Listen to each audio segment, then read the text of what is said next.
बाळा, आजचा हा संदेश मी खास तुझ्यासाठी घेऊन आलो आहे. हा संदेश शेवटपर्यंत बघ. मध्येच सोडून जाण्याची चुकी करू नकोस. बाळा, आता तू जिंकणार आहेस आणि आता तुला कोणीच अडवू शकणार नाही. आता त्या गोष्टी सोडून दे ज्या गोष्टीमुळे तू इतके दिवस जिंकू शकला नाही. त्या लोकांना पण मागे टाकून दे जे तुझ्या विरुद्ध खोडी करत होते. माझ्या बाळा, त्या लोकांना तर मी त्यांच्या योजनेत कधीच सफल होऊ देणार नाही. पण तुला असे जिंकवेल की ते लोक आणखी तुझ्या विरुद्ध चाल चालायला मोकळी होतील. ते तुला काहीच हानी पोहोचवू शकणार नाही, कारण मी तुझ्या सोबत आहे. बाळा, माझे बोट धरून चाल. अरे, लोकांवर विश्वास ठेवण्यापेक्षा माझ्यावर विश्वास ठेव आणि माझ्या सोबत चाल. मी तुला कधीच एकटे पडू देणार नाही. तू आता लोकांना एक उदाहरण बनशील. काही दिवसांनी लोक म्हणतील, अरे, मला बनायचं तर याच्यासारखंच बनायचं. आता तुझ्या जीवनात रोजची सकाळ एक नवी रूप घेऊन येईल. प्रत्येक दिवस तुझ्यासाठी खूप खास बनून जाईल. काही दिवसांनी तू म्हणशील, स्वामी, मी तर हे सगळं मागितलंच नव्हतं, मग तुम्ही एवढं सगळं कसं काय दिलं मला? चल बाळा, आता तुझ्या येणाऱ्या नव्या आयुष्याला सुरुवात कर.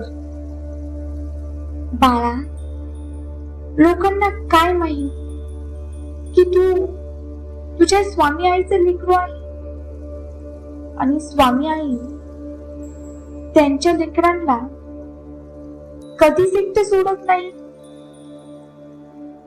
बस झालं बाळा, आता फक्त तू मागे वळून पाहूच नको. आता त्या मागच्या गोष्टी सगळ्या सोडून दे आणि फक्त पुढचा विचार कर. पुढे तुझ्यासाठी मी खूप काही गोष्टींचा विचार करून ठेवलेला आहे. तू फक्त मी मार्ग दाखवीन त्या मार्गावर चाल. लोक तुला मागे खेचतील, पण तू पुढे चालत राहा. बाळा, तुला खूप उंच शिखर गाठायचे आहे. कधी थकला तर तुझ्या परिवाराकडे बघ. त्यांच्या डोळ्यातील आशा, त्यांची स्वप्ने बघ, जे तुझ्या भरवशावर आहे, जे सगळे तुला पूर्ण करायचे आहे. बाळा, या वाटेवर तुला खूप अडचणी येतील, कारण यश हे सहजासहजी मिळत नाही.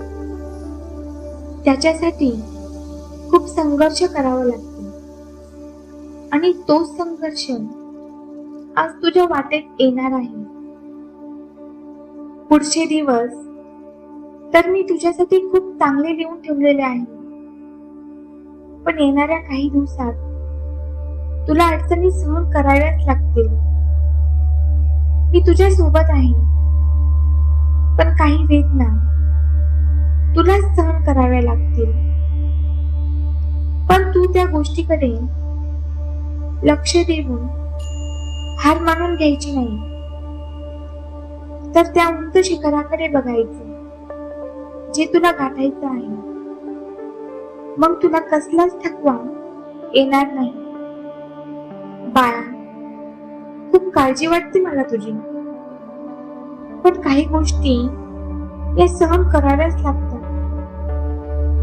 जी लोक आज मोठी झाली आहेत ना, त्या लोकांनाही या अडचणीतून जावे लागले आहे. त्यांनाही खूप दुःख सहन करावे लागले. तेव्हा कुठे त्यांना आज सुखाचे दिवस पाहायला मिळाले. सुख दुःख हे दोन्ही पण आयुष्यात समान प्रमाणातच होते. बाळा, नुसते सुखही तू सहन करू शकणार नाही आणि दुःखही तुला सहन होणार नाही. म्हणून बाळा, तुझ्या आयुष्यात दोन्ही पण समप्रमाणात आहे. काळजी करू नकोस, तू या सगळ्यातून लवकरच सुटशील. बाळा, आयुष्यात सुख आल्यावर कधीच गरजू लोकांना विसरायचं नाही आणि कधी गर्वही करायचा नाही. तू स्वामींचा भक्त आहे हे लक्षात ठेवायचे. बाळा, तू मला मानतोस ना? जर तू मला खरंच मानत असशील तर या व्हिडिओला लाईक करशील आणि चॅनलला